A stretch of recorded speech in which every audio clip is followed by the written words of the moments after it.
Akibat tidak berizin, Satpol PP Denpasar segel usaha kedai kopi.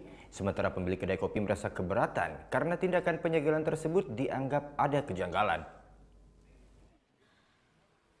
Selasa pagi, Satpol PP Denpasar melakukan penyegelan terhadap usaha kedai kopi di seputaran Jalan Tukat Melangit, Denpasar. Kedai kopi ini terpaksa disegel karena usaha ini tidak memiliki izin UMKM dari kecamatan.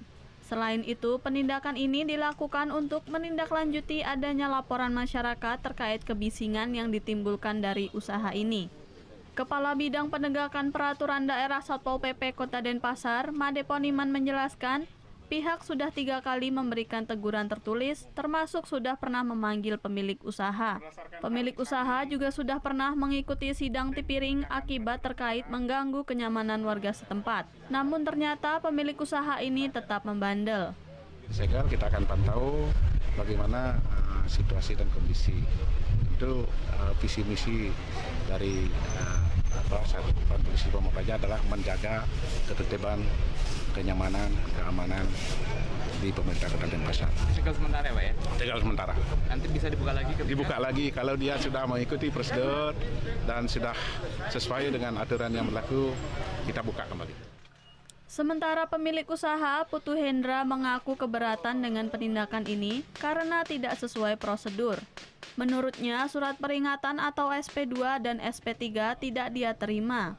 Dia juga sudah melakukan pertemuan dengan warga untuk mengurus izin, namun warga hanya memberikan kesempatan bukan untuk rekomendasi pengeluaran izin. Saya juga nggak mengerti, ya itulah, negara nggak pernah adil itu. Yang melaporkan after mediasi, jadi nggak ada yang hadir dari negara untuk mediasi.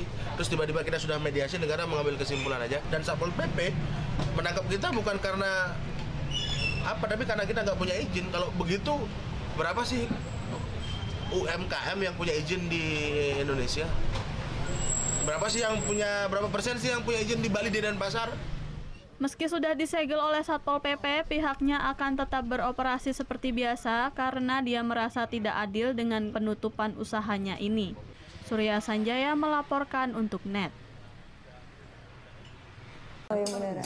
Iya, oke. Nah, udah kan nonton beritanya? Jangan lupa di-subscribe, di-like, dan juga di-komen ya akun YouTube dari Net Bali. Terima kasih udah subscribe. Yang belum, jangan sampai lupa. Di sebelah sini nih. Subscribe.